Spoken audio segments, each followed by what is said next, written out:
Այս հաղորդաշարը հովանավորվում է Ջոյս Մայերի ծառայության ընկերների եւ գործընկերների կողմից։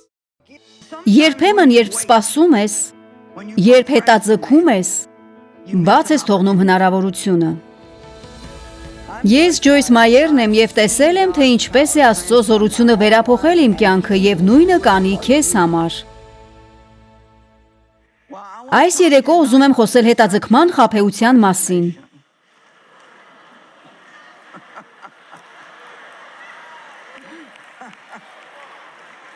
Գիտեի, որ ստանալու եմ այդ արձագանքը։ Գիտեք, թե ինչու է հետաձգումը խաբեություն։ Որովհետև այն ասում է, ես անհնազանդ չեմ, որովհետև պատրաստվում եմ հնազանդվելու Աստծուն։ Բայց մի քանի տարի առաջ Աստված խոսեց սրտիս եւ ասաց. բարի մտադրությունները հնազանդություն չեն։ Մենք մտածում ենք, որ գիտենք, թե ինչ է Աստված ասել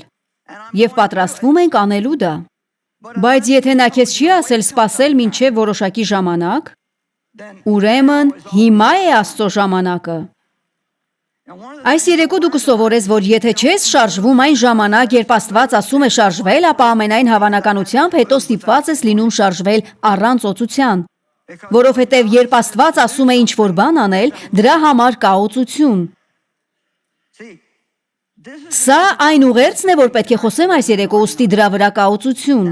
Եթե ես որոշեի մեկ այլ բանի մասին խոսել, հավանաբար դա այնքան էլ օծված չէր լինի։ Եթե մտածեի գուցե սպասեմ եւ սովորեցնեմ սա հաջորդ անգամ, երբ գամ, դա այնքան օծված չէր լինի, որքան այս երեկո։ Դուք պետք է հասկանաք դա, երբ Աստված ինչ-որ բան է դնում ձեր սրտում, շատ ավելի հեշտ է անել դա այն ժամանակ, երբ նա ասում է, որ անեք, որովհետև նրա օծությունը եւ շնորհքը ներկա են, որպեսզի օգնեն ձեզ անելու դա, մի հետաձգեք դա մինչև ձեր որոշած ժամանակը։ Հասկանում եք, Աստծո սահմանած ժամանակը համարժեք է նրա կամքին։ Ուստի եթե ցանկանում ենք լինել Աստծո կամքի մեջ, պետք է լինենք նաև նրա ժամանակի մեջ։ Այսպիսով նախ թույլ տվեք ասել, արդյոք դուք հետաձգում եք Քրիստոսին ընդունելը։ Արդյոք հետաձգում եք նրան լիովին հանձնվելը։ Գիտեք, մենք խոսում ենք Սուրբ Հոգու մկրտության մասին, եթե դուք վերստին ծնված եք, ունեք Սուրբ Հոգուն։ Ես սիրում եմ այլ կերպ ձևակերպել, արդյոք Սուրբ Հոգին ունի ձեզ։ Ես հակված եմ մտածելու, որ սա ավելի շատ Սուրբ Հոգու մկրտություն է, որովհետև դուք ընդունում եք Սուրբ Հոգուն։ Դուք ընդունում եք Սուրբ Հոգուն, երբ ընդունում եք Քրիստոսին, որովհետև Հայրը, Որդին եւ Սուրբ Հոգին բոլորը մեկ են։ Բայց երբ ես մկրտվեցի Սուրբ Հոգով 1976 թվականին, կարծես կյանքս փակուղու առջև լիներ, ես այնքան ջանք էի թափում, որ լինեի լավ քրիստոնյա։ Գիտեք, մարդիկ ասում են, քրիստոնեական կյանքով ապրելը դժվար է, դժվար չէ, անհնար է։ Դու չես կարող դա, մինչև Աստված չանի քո միջոցով։ Դու չես կարող անել դա եւ չես կարող անել առանց Սուրբ Հոգու, եւ Սուրբ Հոգով լցված լինելու միակ ճանապարհը քո անձը լիովին նրան նվիրելն է։ Բայց մենք հակված ենք տալու նրան որոշ հատվածներ։ Ես մշտապես ասում եմ, մենք ուզում ենք Հիսուսին այնքան, որ դժոխք չգնանք, բայց ոչ այնքան, որ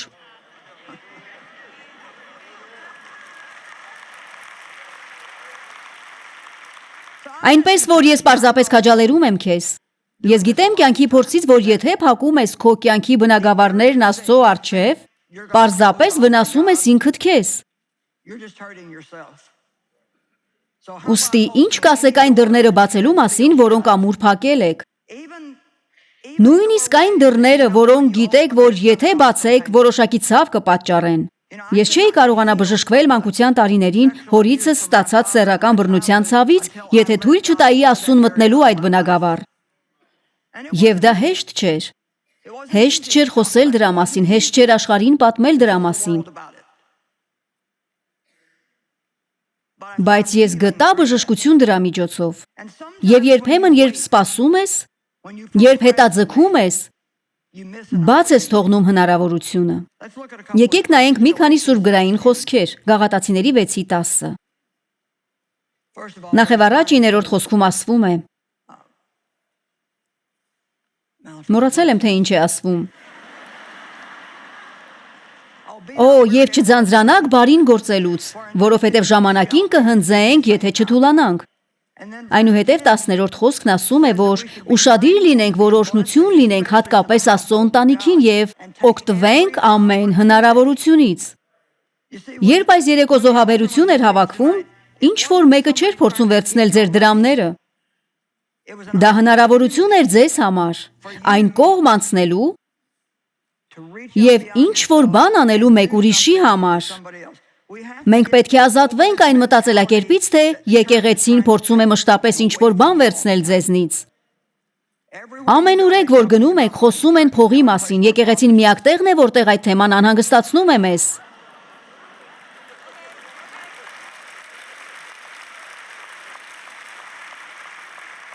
Երբ հեռանաք այստեղից, պետք է գնաք եւ ինչ որ բան ուտեք ու ձեզնից գումար կուզեն։ Դուք կանգ եք առնում եւ մեքենայի մեջ բենզին լցնում ու ձեզնից գումար են ուզում, եթե վաղը գնաք մթերային խանութ, ձեզնից գումար կուզեն։ Ես չգիտեմ, թե ինչու ենք մենք անհանգստանում, երբ եկեղեցին ասում է, մեզ ֆինանսներ են անհրաժեշտ։ Բոլորն ասում են, ես սիրում եմ ձեր հեռուստահաղորդումը։ Աստված իմ ինչ կլիներ, եթե յուրաքանչյուրը, ով սիրում է այն, պարզապես ժամանակ առ ժամանակ նվիրատվություն կատարեր։ Հասկանում եք, մենք սիրում ենք անվճար բաներ, բայց գիտեք, որ անվճարն իրականում լավ չէ ձեզ համար, իսկապես լավ չէ։ Պողոսը Աստվածաշնչում ասում է, ես ձեզ վնաս տվեցի, որովհետև ձեզնից չստացա զոհաբերություններ։ Ես աշխատեցի եւ հոգ տարա իմ մասին, եւ նա ասաց, ես ձեզ վնաս տվեցի, հասկանում եք, չկա փոխհարաբերություն։ Եթե մեկը միայն վերցնում է, իսկ մյուսը միայն տալիս է։ Փոխհարաբերությունը ձևավորվում է տալու եւ վերցնելու միջոցով, այնպես որ թույլ մի տվեք, որ հնարավորություններն անցնեն ձեր կողքով։ Եփեսացիների 5:16-ում ասվում է, որ մենք պետք է օգտվենք ամեն հնարավորությունից, որ հայտնվում է մեր ճանապարհին։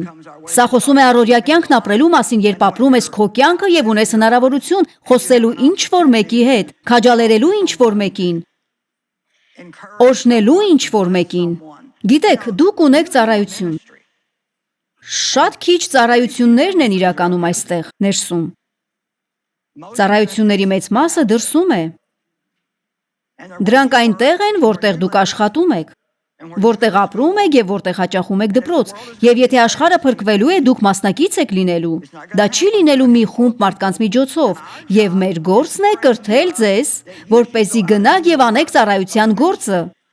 Դա 5 պարգևների ծառայությունն է, միայն մենք չպետք է անենք ամբողջ աշխատանքը, մենք պետք է սովորեցնենք ձեզ, թե ինչպես դուրս գաք եւ անեք աշխատանքը։ Այսպիսով, հետաձգումն իսկապես մոլորեցնող է։ Գիտեք, սովորաբար տվյալ օրը ես ունենում եմ ավելի շատ անելիք, քան կարող եմ անել, եւ միշտ լինում են բաներ, որոնք թողնում եմ հաջորդ օրվան, բայց ես չեմ հետաձգում։ Դրանք այնպիսի բաներ են, որոնց համար կարող եմ հոգ տանել հաջորդ օրը, եւ այդ օրվա վերջում լինում են բաներ հաջորդ օրվա համար։ Բայց երբ Աստված ասում է, որ ինչ որ բան անեմ, դառը փորձից հասկացել եմ, որ չպետք է հետաձգեմ։ Սկզբում նա շատ բարի կլինի քեզ հետ, այնուհետև հանգիստ չի տա, մինչև չհնազանդվես իրեն։ Երբեմն Աստված սրտումս դնում է ցանկություն, որ ինչ որ մեկին ինչ որ բան տամ, եւ եթե չեմ անում, շարունակ լսում եմ դա հոգուս մեջ։ Սկզբում, երբ փորձում էի լսել Աստծուց, դա ճանապարհներից մեկն էր, որով սովորեցի լսել նրան։ Ես գիտեի, որ եթե նա պնդում էր իր ասածը, ես շարունակ լսում էի այն։ Ամիսներ առաջ հիշեցի մի աղջկա, որին տարիներ շարունակ չէի տեսել։ Նա շարունակ սրտիս մեջ էր, շարունակ սրտիս մեջ էր։ Ուստի մտածում էի, որ կզանգեմ նրան, ես զանգեցի նրան եւ նա ասաց. այնքան ուրախ եմ, որ զանգեցիր, ես ընկել եմ եւ կոտրել իմ 2 դաստակները, հիմա շտապօգնության բաժանմունքում եմ։ Նրա համար հրաշալի ժամանակ էր քաջալերանք ստանալու համար, այնպես որ բաց մի թողեք այն հնարավորությունները, որ Աստված տալիս է ձեզ, որովհետեւ գիտեք ինչ, Աստված կգտնի ինչ որ մեկին, որը կանի այն, ինչ ինքը ցանկանում է։ Եթե նա ստիպված լինի անցնելու հազարավոր մարդկանց միջով, ապա կանի դա, որպեսզի գտնի մեկին, որը կկատարի իր ցանկությունը, բայց երբ նա տա քեզ հնարավորություն, թույլ մի տուր, որ այն անցնի քո կողքով։ Շատ լավ։ Ելից գրքում Փարավոնը չէր հնազանդվում Աստծուն եւ չէր թողնում ժողովրդին։ Ժամանակն էր, որ Մովսեսը հաներ ժողովրդին։ Նրանք 40 տարուց ավելի գերության մեջ էին եղել եւ Աստված լսեց նրանց աղաղակը եւ ուղարկեց Մովսեսին նրանց Եգիպտոսից հանելու համար։ Բայց փարավոնը չէր հնազանդվում Աստծուն, ուստի Աստված Եգիպտոսի վրա 10 պատուհասներ ուղարկեց, դրանցից մեկը գործերի պատուհասն էր։ Եթե դու գործի սիրահար ես, ես մտադիր չեմ քեզ վիրավորելու։ Ես անձամբ չեմ խենթանում նրանց համար։ Նախ դրանք լպրծուն են, լպրծուն տեսք ունեն եւ կռկռում են։ Ես չեմ սիրում կռկռացողների։ Նրանք ցատկում են եւ դու չգիտես թե որ ուղղությամբ կցատկեն։ Ինձ դա էլ դուր չի գալիս, որովհետեւ ես սիրում եմ, երբ գիտեմ թե ինչ է լինելու։ Այսպիսով ես գործերի հետ գործ չունեմ։ Եվ Տերը գործեր ուղարկեց Եգիպտոսի երկիր։ 8-րդ գլխի առաջին խոսքից ասվում է, որ Եհովան ասաց Մովսեսին. Փարավոնի մոտ գնա եւ ասա նրան. Եհովան այսպես է ասում. արձակիր իմ ժողովրդին, որ պաշտեն ինձ, եւ եթե արձակել չուզես, ահա ես քո բոլոր սահմանները գործերով պիտի զարկեմ, եւ գետը շատ գործեր կհանի, եւ նրանք վեր կելնեն եւ քո տան մեջ, ուզում եմ պատկերացնել սա, նրանք վեր կելնեն եւ քո տան մեջ եւ ննջարանի մեջ եւ անկողնու մեջ եւ քո ծառաների տների մեջ եւ քո ժողովրդի մեջ ու քո թոնիժների մեջ եւ խմորի տաշտերի մեջ կմտնեն։ Եվ գործերը քեզ վրա եւ քո ժողովրդի վրա եւ քո բոլոր ծառաների վրա կելնեն։ Պատկերացրեք այս գիշեր գնայիք տուն, մտնեիք ավտոտնակ եւ լսեիք կռ կռ կռ։ Եվ երբ բացեիք մեքենայի դուռը, 3 գործ ցատկեր ձեզ վրա։ Այնուհետև մեքենայից դուրս գալուց հետո եւս 5 գործ ցատկեին ձեզ վրա։ Փորձեիք մի կողմ նետել դրանք ու երբ մոտենայիք տան դռանը եւ բացեիք այն, ավելի շատ գործեր տեսնեիք։ Գնայիք լոգարան եւ տեսնեիք գործեր այնտեղ եւ ամենուր։ Հետո մտածեիք գնամ քնելու, գնայիք ննջարան եւ տեսնեիք գործեր մահճակալի մեջ։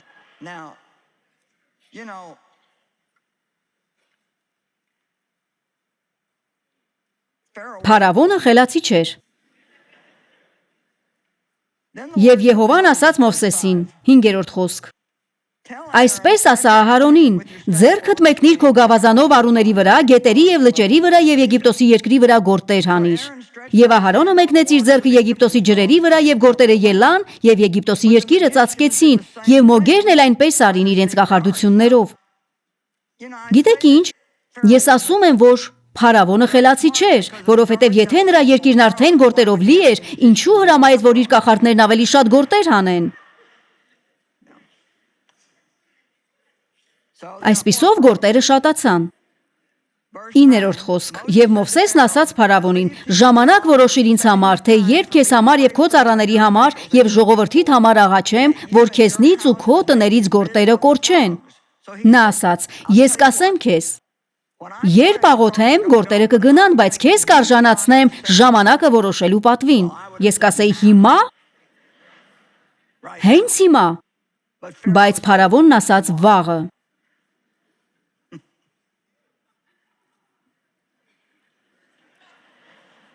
Արդյոք ողջամիտ մարդը կցանկանար եւս մեկ գիշեր քնել գործերի հետ։ Նա պիտի մտածեր դրանցից ազատվելու մասին։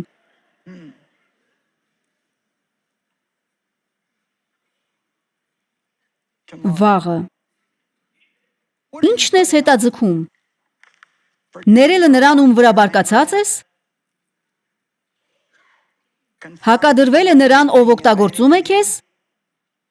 Եվ թույլ տալը, որ շարունակի վարվել այդպես։ Աշխատանքը, որ պիտի արվի։ Մառանը, ավտոտնակը, նկուղը կարգի բերելը։ Եվ այլն։ Նիհարելը, գիրանալը, պարտքերից ազատվելը,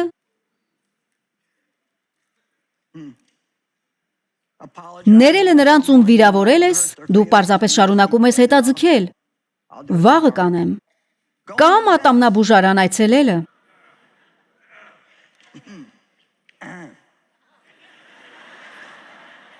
Այցելելը բժշկի, որպեսզի պարզես այն ցավի պատճառը, որ անհանգստացնում է արդեն 2 տարի։ Դու շարունակում ես հետաձգել դա, որովհետև կարծես չես ցանկանում պարզել, թե ինչն է խնդիրը։ Կանոնավոր մարզումների ծրագիր սկսելը եւ պահպանելը։ Աղոթքին եւ Աստվածաշնչի ուսումնասիրությանը կանոնավոր ժամանակ հատկացնելը։ Արքայության գործի համար զգալի գումար առանձնացնելը։ Ժողովող 11:4-ում ասվում է. նա, ով քամուն է նայում եւ սպասում, որ բոլոր պայմանները բարենպաստ լինեն, սերմ չի ցանի եւ ամպերին նայողը չի հնձի։ Ես սիրում եմ այդ խոսքը ընդլայնված Աստվածաշնչում։ Եթե սպասում ես, որ բոլոր պայմանները բարենպաստ լինեն, երբեք չես ցանի քո կյանքի որևէ բնագավառում, եւ ես միայն չեմ խոսում փողի մասին։ Հնազանդության յուրաքանչյուր գործողություն սերմ է, որ ցանում ենք։ Ուստի ինչու հետաձգենք։ Մենք մտածում ենք, թե խնդիրը կանհետանա մեկ գիշերում։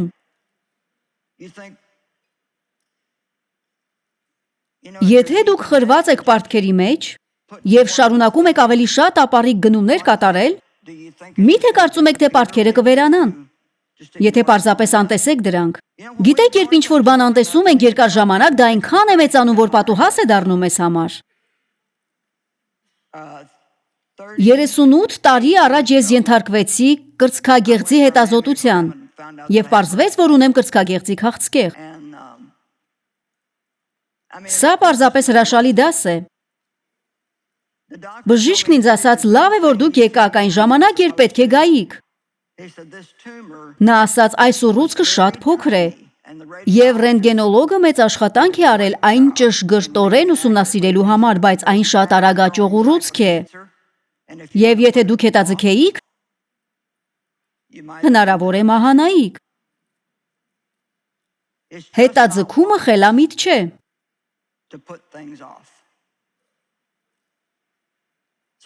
Խնդրում եմ ձեզ, եթե նստած եք այստեղ կամ հեռուստացույցով եք դիտում,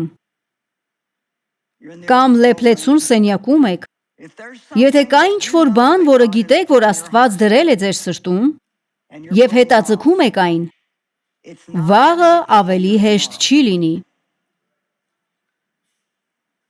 Հաջորդ շաբաթ ավելի հեշտ չի լինի, հաջորդ տարի ավելի հեշտ չի լինի։ Իրականում, որքան երկար հետաձգեք, այնքան ավելի դժվար կլինի, որովհետև երբ շարունակում ենք հետաձգել ինչ-որ բան, այն անհանգստացնում է մեզ։ Կարծես դառնում է պլոկված կաշի։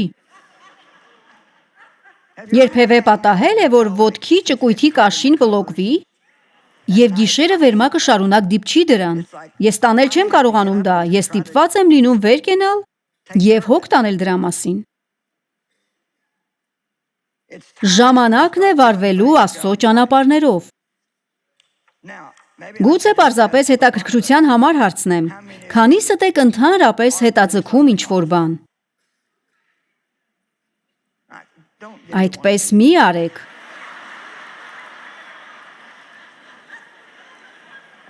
Եվ քանիսդ եք խաբում ու չեք բարձրացնում ձեր ձեռքը, երբ այն պետք է բարձրացված լիներ։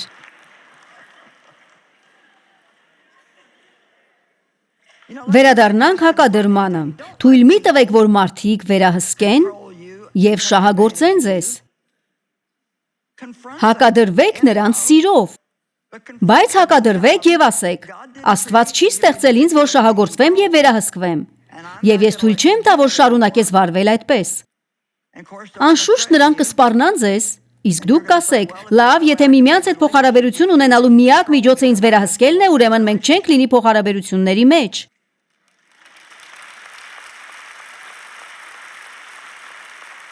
Ամեն։